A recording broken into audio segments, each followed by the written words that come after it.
Welcome to the third episode of the Smartest Hour in Self-Storage. We have an amazing webinar slated for you all today with some awesome guests that we will get to.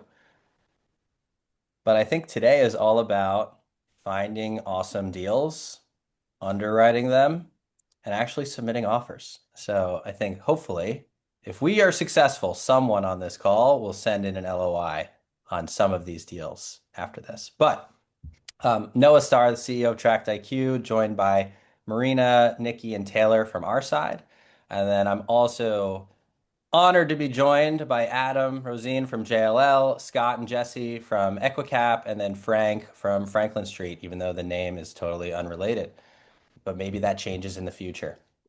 So, what we're going to start with is some trivia because last time it was so much fun that we're going to do it again. So, what everyone should be seeing on their screen are four questions. So, what I want everyone to do is put in your best guess. And we're going to look at all the answers together and actually show you the data behind each answer. So, the first question here is occupancy per our most recent occupancy dashboard. It peaked at 94% in 2021. Where did it settle by the end of 2025? So I see some responses are coming in, but that is question one. Question two. We all know that storage is a hyperlocal market business. Which metro posted the highest average occupancy per our latest occupancy dashboard? Was it A, the Bay Area with Steph Curry and potentially LeBron? B, Miami with Giannis and potentially LeBron? C, Seattle. I don't think LeBron's going there, and he's definitely not going to go to El Paso. But that is the second question. Third question. Now we're going to transfer into some listing stuff because we have a cool announcement today. The third question is which brokerage has the most active listings in TractIQ right now? Is it any of the groups on this call? Is it Marcus and Millchap or is it Argus? And then last but not least, I posted this on LinkedIn this morning, but what is the average cap rate for deals on the market today? So I see we got a lot of votes in. I'm going to give folks another 10 questions to put in their answers. And then Marina should be able to hit end poll, or actually I can hit end poll and we'll see the results and go through the data. So let's end the poll there. We got a bunch of participants, so that was awesome. And I'm going to hit share results. Hopefully, can you all see the share results right now? Okay, sweet. So the first question, where did occupancy end by 2025? Well, in our occupancy dashboard here, it actually ended at about 84% as of December 2025. So you can see here in this dashboard, we'll track occupancy between the non-REITs, the groups with 15 or more facilities, and the REITs all since 2021. And it's a really awesome occupancy dashboard, looking at rates, looking at new supply, looking at MSAs, all sorts of stuff there. So hopefully that is interesting to you and valuable. The second question is, which of these had the highest occupancy? And it is El Paso, Texas, which is actually a really interesting market for lots of reasons, but it has the highest occupancy that we were able to see. So that's really interesting. All right, and it looks like, let's see, 47% of you got the first question. Only 16% of you got the El Paso question, which is interesting. Now let's talk about the brokers. So who has the most active listings in TractIQ right now? The answer is actually Argus Self-Storage Advisors. So shout out to Argus. They will be on our next webinar, but they have over $100 million of listings. And then looks like 23% of you got that correct. And then this is a neck and neck battle. What was the average cap rate for deals on market in TractIQ today? The answer is 6.38%. So 39% of you got that correct. Um, and what we're going to do today is underwrite almost $80 million of these listings. We're going to dive in to see how you can score all of these listings at scale and hopefully unlock incredible deal flow. So today we're actually announcing that we now have listings in TractIQ. So we currently have $437 million of live deals in TractIQ from 12 of some of our favorite brokerages across the country. And you can see a ranking here, which is we got some great folks here. Obviously, Franklin Street, JLL, Equicap are on the call with us today, but some other wonderful groups as well. So this is going to be a lot of fun. And what I want to do next is I want to quickly show what this looks like. And then we're going to turn it over to Jesse and Scott because they have 3 deals that we're going to dive into. So just to give a sense, in TractIQ right now, if you're a customer, you can click on listings, and this is now $430 million of deal flow. What's kind of cool is we added in this kind of buy box filter. So I'm just going to pretend like I'm looking for deals that are between $2 million and $8 million. I'm pretending I want to find 5 caps or higher. Maybe the square footage of the facility is at least 20,000. Maybe occupancy is at least 50%. Maybe I want to see at least 10,000 people within the 5 mile. And I want value add, stabilized, or lease up deals from non-REITs. So if I make my buy box, you can actually see I have a buy box fit rank. And all of these deals here, including Jesse's deal, is an 86% buy box fit, which is pretty good and a pretty good segue into these deals from Jesse and Scott. But this should allow you all to filter across all of the deals in 30 seconds, find the ones that fit the most, and then the broker would also be able to reach out to you if there's a good fit. So we're really excited about that. And, our goal of providing really great data so that you all make really great decisions, find great opportunities. So we're excited today. And with that, I would like to turn it over to Jesse and Scott. I'm going to stop sharing my screen in case you want to share yours, and we can dive into the clear home opportunity. Thanks, Noah. Perfect. Thank you. Sure. Scott's going to pull that up at Noah. That's an exciting announcement about your listings platform. Just having the ability to work through the amount of on-market inventory and extrapolate meaningful data while in the same app, I think saves so much time and energy and effort for all the buyers that are out there, kind of sifting through deals and trying to figure out what's a good deal, what's a bad deal, and where to spend their time. So kudos to you and your team for putting this together. I know it's been a long work in progress to get to this point, and so far as users of both TractIQ and your listings platform, we're definitely excited to be a part of it. So well done. We love it. We appreciate it. And now we're excited to see your deal. So Yeah. I'll turn it over to you guys. What are folks looking at here right now? So we're going to give you really 2.5 deals. It's 3 individual offerings. One of them is a 2 property offering in Northwest Indiana, but we're going to start with Clear Home Self Storage. It's a hybrid drive up self storage and covered and open air parking facility, southeast side of Tucson, just south of the Air Force Base. And again, southwest of Tucson Metro. I'm sorry, southeast in a growing marketplace. So we've got 329 units between self-storage, covered parking, open air parking, and then we've got a 2,000 square foot commercial building that went vacant during our time of underwriting the property. The owners were going to convert that to climate control, into two-story climate control due to the ceiling height.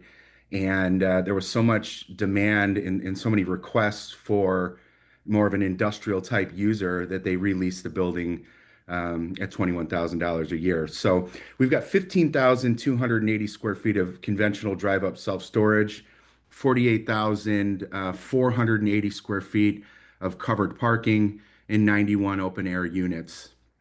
Um, the trailing performance on this one has been strong, and the trends are definitely moving in the right direction. The trailing 12 top line revenue is at 496.5. The trailing six actually jumps to 551,000. And we took a minute to kind of dissect the trailing six trends over the last 3 months. And over those months, we've trended from 542,000. Again, what I just said was 551. So our trailing 6 months trend has increased by about $8,500 over the past 3 months, which really helps support our vision for growth at this particular location. And we further dove into the rent roll to determine kind of where some of that future growth can come from.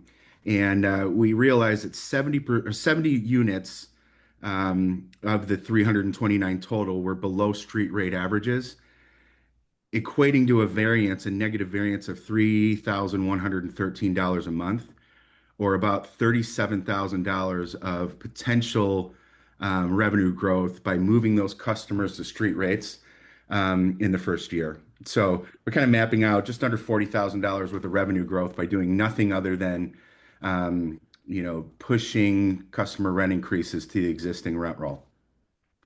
Um, Gotcha. we're on Could market you pull on. this, could you pull this up in the map, Jesse, so that we can kind of Yeah. visualize Yep, where this Scott's is? You want driving it on the the Track right IQ here. map, or you want it on a Google map? There's no better map than the TractIQ map.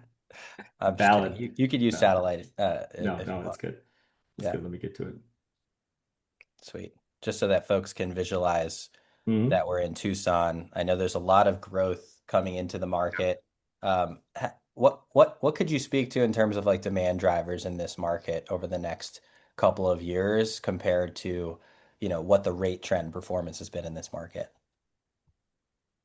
So Scott, I don't remember the number off the top of my head. What were we looking at from rooftops in the 3,100 area? permits were pulled just for the Tucson market.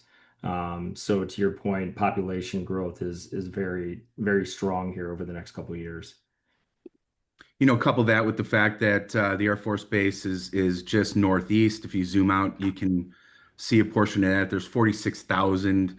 Um, I don't know what the term is. 46,000 folks that are in market associated with that base.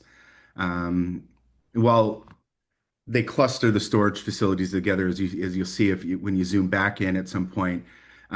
We are one of the closest facilities to the Air Force Base.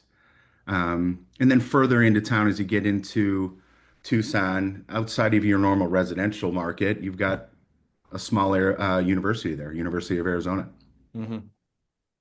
Yeah, and I was seeing, could you turn the housing developments layer on just on the left here? Hmm. So yeah, so I was actually seeing if you click on that really big bubble just to the left of just to the west, yeah. So yeah, I was seeing this billion-dollar project in and of itself Mhm. potentially coming into the area. And I also was seeing how there was quite a number of educational development and industrial development. Like there's a $30 billion laboratory manufacturing facility coming in just south. Um, is that typical of like a listing that you guys would have to see that amount of demand coming into the hyperlocal market? I think it's market specific. A lot of what we do is in core Midwestern markets that are infill. So you don't necessarily have the land opportunity for that type of development around your facility. Um, but of course, those are all positives, right? So, the development, the multi-billion dollar development Northwest, That's going to be retail, residential. Um, I don't know what the impact is going to have there, but as you speak to industrial growth, that brings that brings jobs, and with those jobs moves people in from out of market, and that's what we think is going to fill those households, those rooftops that we addressed earlier. And one other thing that I was seeing that could be really interesting to a potential buyer before I summarize and we can go to the next one. If you change the trade area to a 5 and 10 mile for a quick second, if you wouldn't mind. Um, I can do it if you No, it's my our heads were on the way. you're So good. If you actually pull up the operating performance tab for a second, where we track the occupancy and the if you hit the 5 mile or the 10 mile, I actually saw if you click on that first Storage King facility, uh, that pulled up right there. I actually saw, I mean, you look at the occupancy trend of that facility over the last year, it's actually pretty positive. They went from 75% occupancy to 86% occupancy. So clearly, this submarket, there's a lot of really interesting things happening. I think when I was looking at this, and we have a really cool cheat sheet that Taylor put together, rates in this market were down a little bit, but the occupancy from one of the nearby facilities was trending in the right direction. And then the actual rates of the facility that we were looking at, it looked like marketed street rates are about 40% or so lower at this facility than some of its nearby competitors. So it felt like there was Correct. some upside in the management as you guys were talking about. Absolutely. All right, You know, so let me and as you talk summarize. about occupancy, we're 83% unit occupancy, 88% physical occupancy. So I know one of the concerns that folks have is the amount of supply in the immediate area, but I think occupancy tells a strong story about that. It kind Yeah. of settles those concerns. And if you wouldn't mind, let me just share. I want to share my screen really quick to summarize sure. this deal, and then I want to go into the next ones that you guys have. So, um, we using our AI connector, Taylor built a skill to put together very quick underwriting briefs on every single one of these deals and any deal that is sent to us. So I just want to re-summarize the Clear Home deal, and then I want to re-summarize the next one for groups so people have, you guys can dive into the details, but they have a summary of what's going on. So this Clear Home deal listed at 6.3 million, almost $100 a foot. Mhm. Looks like it's a 5.83 in place cap rate, and then your pro forma has this trending to a 7 cap, give or take. Current NOI just under 400,000 and it's 88% occupied or so. We talked about like if you look at this one, this is the subjects street rates versus the trade area rents. Pretty good story. We don't see deals that often where the market is clearly above. And then you can also see the demographics looking at saturation, new storage supply in the pipeline. And then we also have some strengths and mitigants as well. So really interesting opportunity. Is there anything you'd want to say on this, Jesse and Scott, before we flip to Really, the score saves? the only thing I'll add to that, Noah, is as you're looking on the right-hand screen, the subject rates versus the rest of the market. We're only about 16,000 square feet of drive-up storage.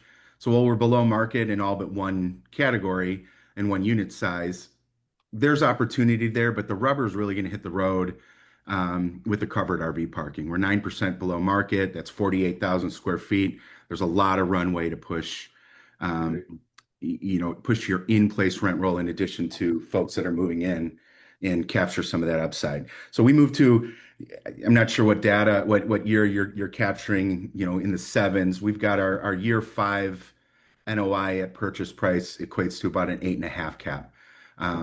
So you've got just under 300 basis points push in cap rate over a 5-year period. Awesome. This is good stuff. All right. Now, my understanding is the next two deals are a portfolio or individual sites. Do They're I have that right? they're individual. So we priced them individually. We've got two separate offering memorandums. Obviously, we welcome a buyer to purchase both of them together. We think that makes sense. They're about 20-minute drive from each other, both in Lake County, Northwest Indiana. Northwest Indiana is benefiting from the property tax landscape, the cost of living in Chicagoland. People are jumping state lines and moving into Lake County. For all intent and purposes, Lake County is Chicagoland. Um, we're not sure if the Bears are going to be there or not, but it is closer to downtown Chicago than I am in my office in suburban Chicagoland, if that means anything to you. So Crown Point is a 37,000 150 square foot facility offered at about 163 bucks a foot or 6 million, just over 6 million dollars, 6 million 50. It's a 5.8 cap in place. This one's in the 80s occupancy. It's more of a stabilized coupon clipper. Um, Performing very well. They're achieving 15.22 in rents. In a lot of cases, they're above their published street rates with regard to their achieved rents. Um, we did the same thing in tracking with a with the variance in the rent roll. We identified about $7,000 a year in the existing rent roll. But the interesting thing that we found in this one was as we were looking at the trailing, our in-place rents on the trailing 6 months. Again, this is off the total square footage, not the occupied square footage, but it was averaging about 12.25 a foot in rental income. Um, the achieved rent, as I said, is 15.22. So as we continue to drive and as you continue to trend, on this one, the trailing three versus the trailing six is up $5,700. So we're trending in the right direction. We see an opportunity to realize some pretty nice and steady revenue growth just by continuing to physically lease the property and drive the in-place or drive the rents on your in-place tenants. Yeah, that's really interesting. And I think there's a lot. This deal profile is a little different than the last one. What kind Mhm. of buyer do you feel like would want to take down something like this, which to your point is more of a coupon cutter than the clear home deal in Tucson? Well, I think your buyer pool really spans all markets. This is very appropriate in size from a square footage perspective to a local owner operator. The previous two owners, the original developer and the last owner, were both local guys that the first was the developer that got it up to, I don't remember what it was, 18 or 19,000 square feet. The next guy added a hybrid climate control drive-up building. He managed that remotely. He was an international pilot flying to China, and he would manage the facility very effectively from all parts of the world. The current owner is a large regional operator um, that also runs this remotely, but they've got a lot of scale in the marketplace to really manage effectively. And as Northwest Indiana has really shifted from largely a mom and pop, and I use that term as a term of endearment, not as a derogatory term, um, to a very institutional marketplace, we're seeing the rents grow as a result, and that opens the floodgates for all different types of buyer profiles. Awesome. I'll say one thing here of it looks like a couple things that I'm seeing. The first being we have some pretty highly occupied facilities nearby. Mhm. The U-Haul, I guess, 14 miles away. We then have some other facilities that have some pretty decent occupancy coverage nearby. And then what I also like is within the 3 mile trade area, there's not a ton of new development. You can Correct. see when Mhm. you get north and outside of that 3 mile, you can see a lot of new developments are starting to pop up. With this one here is on market, it looks like, and we have some others. So. A lot of really interesting deal points. Any final takeaways that you guys would have for folks, or Taylor, any questions that you feel like we missed before we go to Adam's tiny deal? I had one quick one, if you don't mind. If you look at this map, as I was looking at this deal, looks like the street rate trends are really positive year over year. They're up quite a bit, which is impressive. But you also notice kind of within that 1 mile ring, there's a lot of competition. So I'm wondering how a buyer reconciles that and looks at that situation with the heavy competition in conjunction with rates being up. We, I love that question, Taylor. If you don't mind switching your map to an aerial. And the one thing that Crown Point does well, probably, in my opinion, better than most markets in Northwest Indiana, is they cluster their storage facilities to an industrial zoned part of town. So you can see they're all off main on main, with the exception of a couple in the marketplace. They're tucked back into industrial. Um, they're outside of your residential markets, and it kind of puts all the facilities on a level playing field with regard to location. That's why you see so much density in that 1 mile market. Hmm, Um, that's interesting. and I'll go back to the profile of who's been moving into Northwest Indiana over the years. As the REITs are gaining the market share in Northwest Indiana, we're seeing the positive impact on rental rates around it. 20 years I've been focused on this marketplace, and when I started, rates were in the $6 or $7 a foot range, and now we're in the mid to high teens. And that's a byproduct of sophisticated operators coming in and implementing their strategies. Love it. Well, appreciate the opportunity. These Hmm. are, again, available. So if anyone on this call has found them to be interesting, two things you could do. Number one, put a question in the QA. We can come back to it at the end. Or number two, of course, reach out to Jesse and Scott. They're awesome. With that, Adam, we're going to turn it over to you. And do you want me to start? Would it be helpful to start with like a summary? I'll let you share your screen. We'll Okay, start with perfect. you and then we And can we then, can come back. yeah, and then I can turn it back. Sweet. Well, sounds great, Noah. And Jesse, Scott, thank you. Want to echo the same thoughts that Jesse led with, and like Noah, Taylor, Nikki, Marina, and the rest of the TractIQ team that's not on the phone are just, you guys are outstanding. And we're really excited about all the work that you guys been doing. The whole JLL team is excited about the listings offering. We've only got one of our listings up there now, but we're excited to get the rest of them up there over the coming days. And I think, like, not only am I excited about this one, but it seems like every 3 months or so, you guys have figured out a way to come out with something and roll something out on the platform that's been really exciting and is pretty consistently in line with what self-storage brokers and investors are thinking about day to day. So appreciate you working so closely with us and making a product that's great. So there's my TractIQ shameless plug. And yeah, would love to hop into the deal if I can figure out how to share my screen here. That was very well said. We appreciate it and appreciate you. There should be there you go. The arrow Perfect. button in the middle. Perfect. Got it.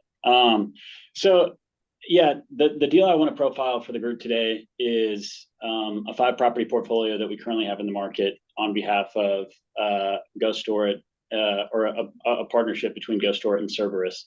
It's a little bit difficult to cover a portfolio, I think, in this format. So what I'm going to do, if this works now, is kind of profile the portfolio as a whole, and then probably dive into one facility, probably the Asheville facility, and then maybe we get to a second facility if there's still a little bit of time.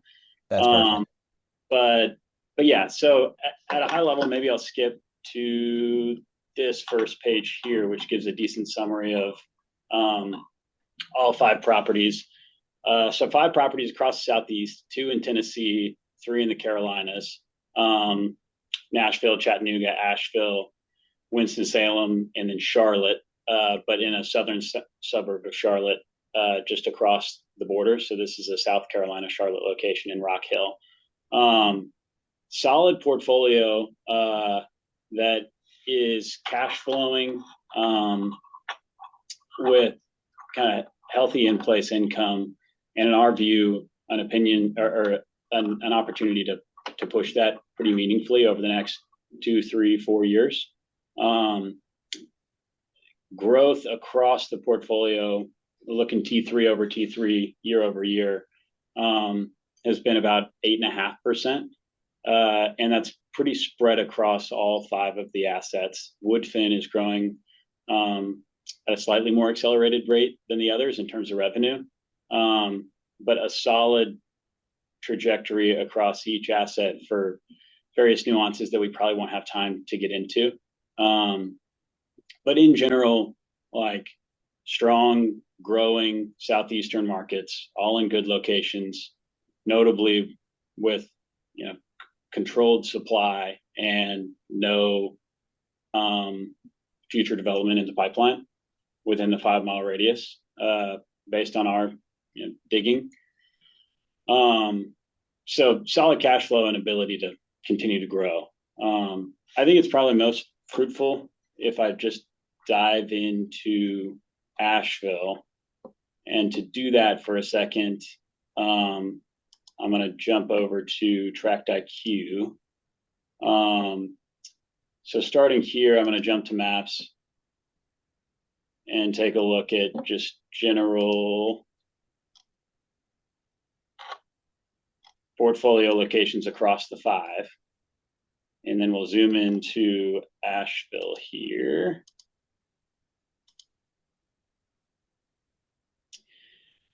So of the 5 properties across the portfolio, Asheville is the one, call it, true Class A, multi-story, climate-controlled facility. The other 4 are, Class B plus type assets, with, rates that are, more in the low $1 range. Rates at Asheville are really strong. Achieved rates at the facility of $2.35, and that represents 11% growth year over year. So asset was delivered in 2020 and continues to post pretty strong economic occupancy growth. 92% occupied today, and of the kind of $58 million plus or minus, call it, portfolio, this represents 21.5, 22 million of that. And at that pricing on current cash flow, it shakes out to roughly a 5.75 to a 6 cap, depending on how you're handling a couple of expenses and taxes. So for the quality of this asset, and I wish I had a photo pulled up of it, it's a very good looking asset. And, we're pretty excited about the cash flow profile at kind of 21.5, 22 million. I think, Noah, before Adam, could you share why they're looking to exit from the portfolio? Yeah. So partnership, like I said, between GoStore It and Cerberus. It sits in a closed-in vehicle for Cerberus, who's been partnered with GoStore It on a variety of different deals over the last 5 or so years, maybe dating longer than that. So this is one that they went through and developed. So they've owned it for some time, and Cerberus is, ready to recycle the capital. It's really no more complicated than that. And is this one where you would want one group to take down the whole thing, or could they take down some of the sites? Yeah, thanks for saying that, Noah.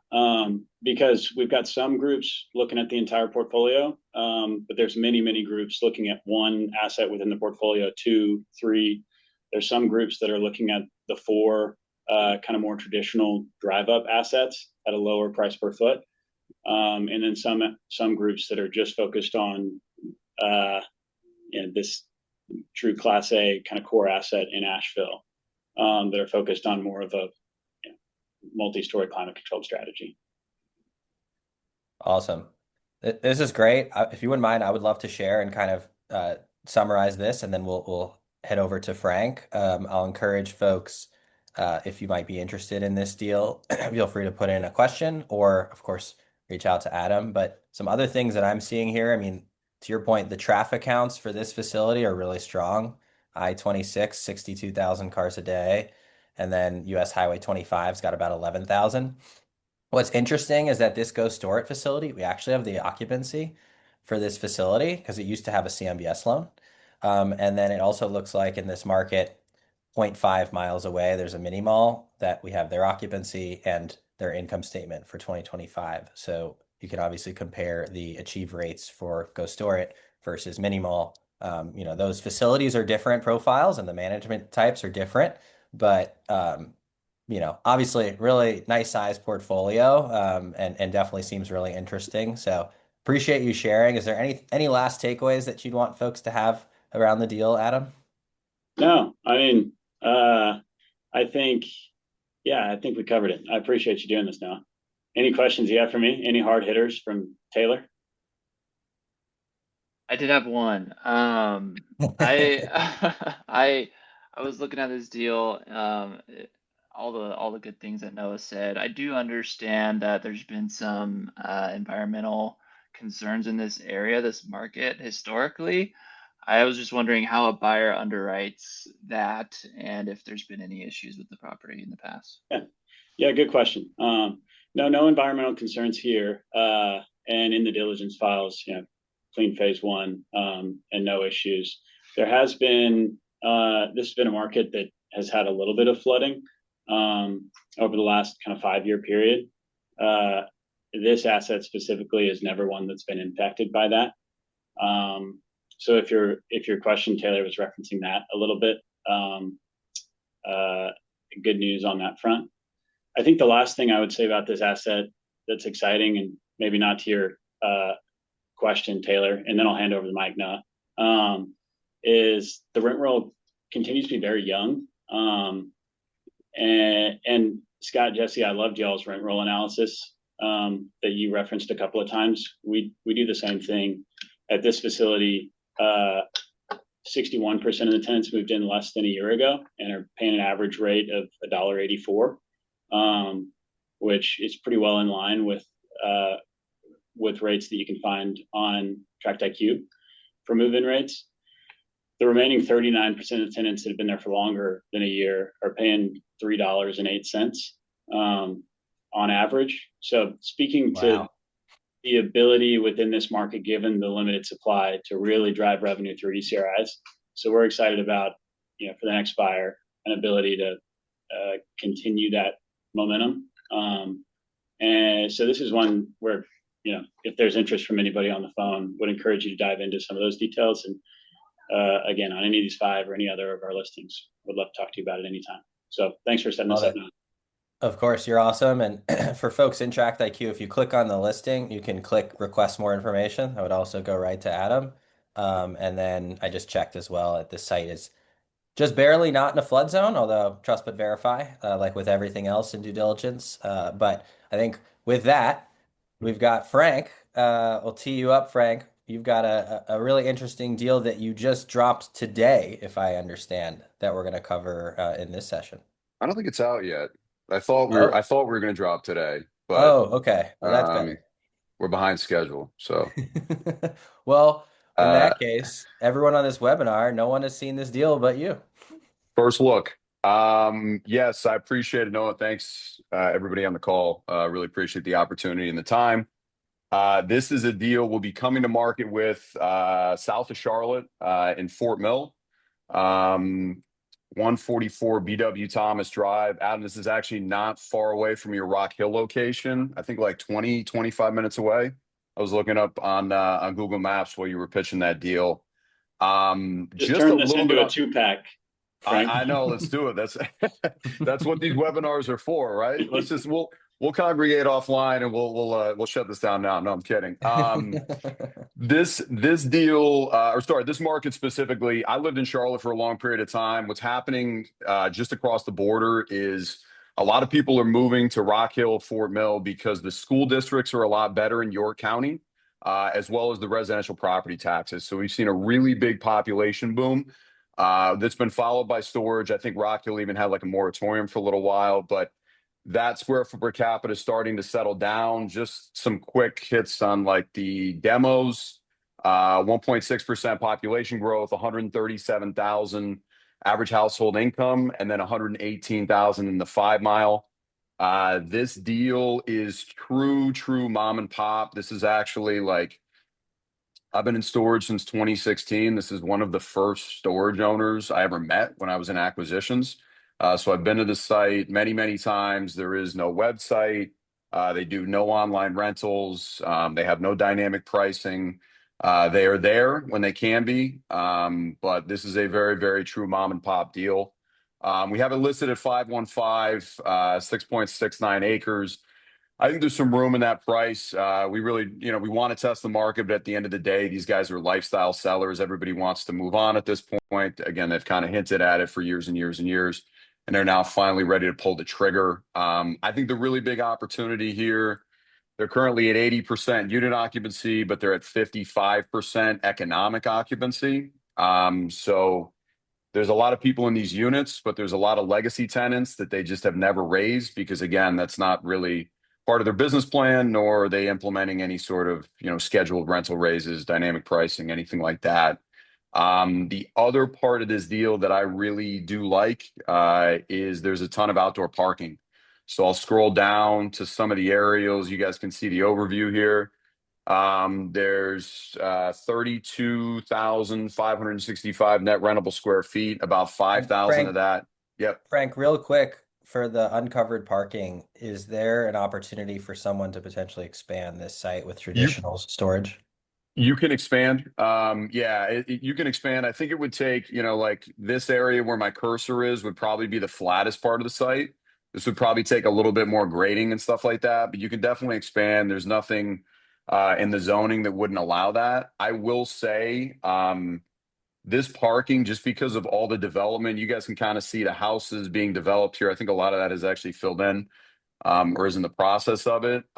This is really tough to find around Charlotte. So these same owners own another site. It's like 26 acres of outdoor parking. It is 100% full. They are really close to the lake. So I do think it's something that's going to be in really high demand. Over the years, you could expand it, but right now that parking is pretty much full. And I think, it's tough. This is potentially a note, Noah, and I'm sure you guys are on it, or maybe you guys are already on it, and we don't know about it. But it's tough to find really strong outdoor boat and RV rental rates. The way that I've seen this property perform over the years, I think you can continue to push rates, but without really strong comps, obviously that's something that it's tough to just fall back on the data. Um, I think that's pretty much it. I don't know if you guys had questions or. I think that was first of Oh, all, we'll put the parking. No one has ever asked us for parking rental rate data or supply data, so we'll make sure to put that in the chat. it, it's I'm kidding. yeah. We'll work on something there to help you there, it's but it's one of those things where, like, again, we always want to push it a little bit further because we know how in demand it is, especially in these metros that have really kind of gone more towards downtowns over the years. But um yeah, I mean, I think that's really a big opportunity. And then you guys can see in the rental rate analysis, even beyond the legacy tenants, we're still below market. There's been a lot of institutionalization that's occurred in TGK, Fort Mill over the past 5 years. You guys can see the water there and the is Slate proximity. So Storage owned by a not a big company, or is this like is that also the other only mom and pop within that chain? that one I don't recognize. I don't know if any of you guys recognize that name on the call, but that might be a mom and pop, but I want to say that's like a newer mom and pop because that I haven't I've been through this area a lot and I don't recognize that facility. Yeah, really interesting. It's amazing to see the institutionalization of this market.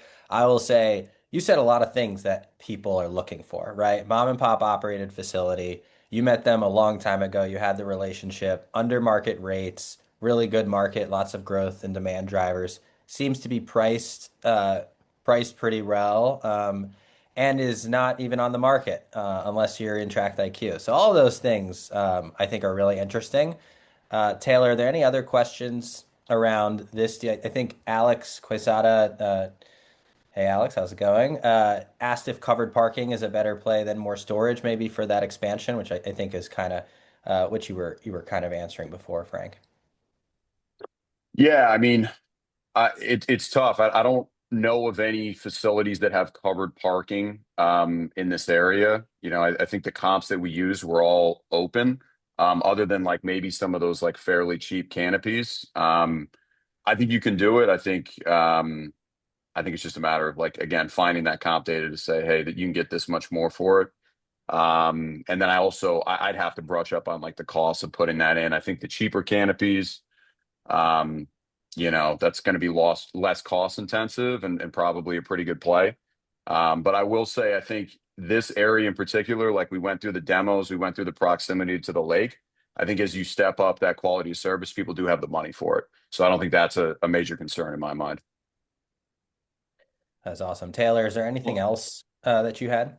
I just had one quick one. I mean, we've talked about a lot of aspects of this deal, like the potential for expansion, potential to raise rates. I mean, there's a lot you can do here. In your opinion, Frank, uh, a new buyer, what's like day one they should be focusing on? What's like the Hmm. biggest value add play here for a buyer? Yeah, we talked about this because we were looking at it. I was like, man, this is nice, but I think it slightly depends on how your capital is structured. But if I was going to go in and take this over day one, I think the first thing I would really focus on is like getting everybody automatic payments, getting the website set up, getting those legacy tenants up to rate. I think also I would raise rates on the outdoor parking customers just to see how they absorb a little bit more of a shift in pricing. Again, I think it's going to be really tough for them to go find parking elsewhere. So I think those are going to be some of your stickier tenants in that occupancy that's currently at 80%. And then I think maybe within 2 to 3 years, again, depending on how your capital structured, then I'd look at an expansion play and get this up to institutional size. It's a little bit of a tweener right now, right? It's at 32, 33,000 net rentable square feet. But then when you add in those 231 outdoor parking spaces, which I think, Noah, from your notes, it was about 50% of the revenue, you're getting that up a lot higher where it's going to be able to kind of hold more of an institutional level management or somewhere in between. But I think over time, this area in particular, right? We talked about the square foot per capita at 6.9 within the 5 mile. I think it will support more storage. For me, I think I would phase it out. But again, every group has different prerogatives and different timelines.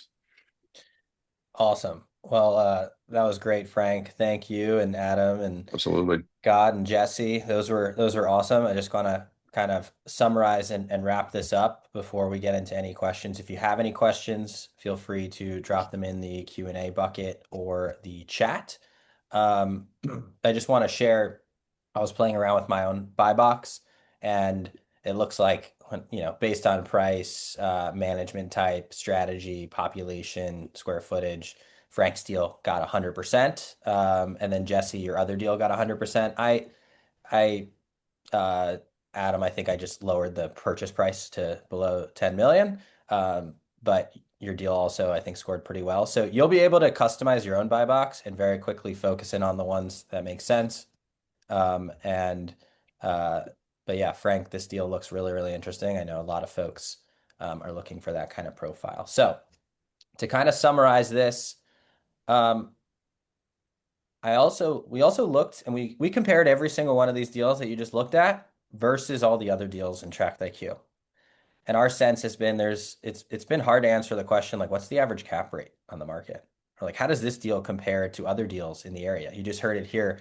Adam and Frank, those deals are 25 minutes away, right? Either someone can buy both, or maybe you should compare Frank's deal to Adam's. Which one's priced better? So we kind of looked at all these, and you can see somewhere in Tract IQ, we have a 10 cap, which is interesting. I'm not going to tell you which one it is. I'll let you go dive in yourself. But you can see we've got a lot of deals that are in the 6 to 8 cap range, and even stuff at the $50 a foot kind of range. And then, my sense is that the more institutional you get, the higher the price per square foot, the better the density, maybe the more compressed the cap rate. So kind of seeing that a little bit here. But I think we want to lean into providing some more analytics around this as we continue to grow listings. And then I also kind of wanted to just share like what's the average data around all of this. So you can kind of see like the average listing right now, just under 4 million. Adam takes the cake with the highest, and then someone else has a pretty small deal. You can kind of see the cap rate ranges. And I have to think a 1.25 is probably a lease up deal, right? And then you can kind of see how the price per square footage ranges, and then the facility size profile. So some really, really interesting data. Nikki, do we have that final slide that I accidentally did not download from you that I can post on the screen here? Yep. I will pull it up here in just a While we're doing second. that, I'll pause for any questions or any reactions. Adam, Scott, Jesse, Frank, any initial thoughts from all the deals that we looked at today?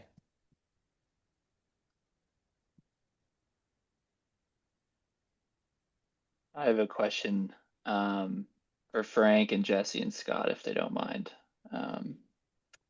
So Frank, your deal had a lot of parking, and I believe it was the Clear Home deal, Jesse and Scott, that had a lot of parking as well. I'm curious, I guess how does a parking tenant compare to a tenant that rents traditional storage? Are they sticky? Are they seasonal? Does it depend on the deal? Have you guys seen trends in the difference between the tenant type for parking versus a traditional storage tenant? I I would say it's got to be market specific, right? Because if it's a facility that's near lake markets or near lakes, being a lake market, then the parking might be more seasonal, being RVs, what have you, right? Because now they're going to take them out and utilize them because they can't have them on the driveways. But a lot of times, though, those folks, though, they're holding on to those units, especially the covered parking. Like, I mean, RVs, boats. I mean, and these things are getting near $500,000 now, right? So they're not cheap. People don't want them exposed to the elements. So, if they have the opportunity to or luxury to be able to get something close to their home and be able to protect per se their baby, they're going to keep paying for it. So I guess it all depends on where it's at. But I mean, I still see those folks being sticky in terms of long term. But Frank or Jesse, I don't know if you guys feel different. Yeah, I mean, I would agree. I think just coming off the last couple years of a lot of markets being oversupplied with storage, and not being so oversupplied with outdoor parking or even covered or enclosed parking, I think those tenants are a little bit stickier than your storage tenants right now, especially your climate control storage tenants. So I like seeing it in certain markets. I know it presents certain challenges for some buyers where they say, well, the dollar per square foot is going to be very skewed, right? On that last one, that dollar per square foot looks very high. And some people have a hard time getting, wrapping their head around that, and, for good reasons. But right now, I think those tenants are a little bit stickier than your traditional storage tenants, at least in like the higher growth markets in the Southeast. Yeah, I agree. I'm looking. I just went and opened the rent roll from our Tucson deal, and I'm looking at the move-in dates: 24, 25, 23, calendar year 16, 11, 17, 24, 21, 18. So you've got here's a bunch more. It's at 2017, 2016, 2010. You've got multi-year tenancy here. Great. That's cool. Thanks. Awesome. Well, before we wrap up, I just want to thank everyone again. You guys are awesome. Thanks for letting me and Taylor play good cop and bad cop. But ultimately, those are all really interesting opportunities. I want to encourage folks for a couple of things. So if you're already a customer of TractIQ, you'll be able to see the listings all in your dashboard. If you want access to the occupancy dashboard or all of the research, we have this live data hub at the bottom left of your screen here. That'll pop open all of these great materials. So, I was referencing this occupancy dashboard, which is incredible data put together by Taylor and Nikki. So, I encourage you guys to check that out. But also, following this call, we have some other great stuff, whether it's the REIT data, a market explorer, all the CMBS aggregated data. And then we're also giving away to everyone on this call, we're giving away an acquisition due diligence checklist. And then we also, Taylor put together a like a broker question document. So as you guys are evaluating not just these deals, but every deal, right? I think just putting some questions together so that you can understand, the seller's motivation and the broker's process, understanding financials and CapEx and unit mix. All of this, we want to empower everyone on this call to not just find great deals, but of course, underwrite them with great data and know exactly what you should be asking. So I think with that, I'll follow up with another announcement that on our next webinar, that will be on August 19th at 1 p.m. Central. We're going to have our friends from Argus, might have our friends from Storage Pro, and then we might have another special guest on the webinar that we will keep private until a later date. But I encourage all of you, if you have feedback for us or you have feedback for all the brokers on this call, don't hesitate. We're excited to continue, hopefully adding a lot of transparency and data, but we'll send a bunch of that along with this recording to everyone on this call. So with that, I think we can adjourn, but thank you guys so much for joining. This was awesome. And let us know if someone buys one of your deals, we would love to shout you out. So please keep us posted and hope everyone has a great rest of your week. Thank you. Thanks, Appreciate Noah. y'all. Thanks all. Thanks for Everyone. this put it together. Take care, Thanks, guys. Noah. Guys, have a great day, everyone. You guys.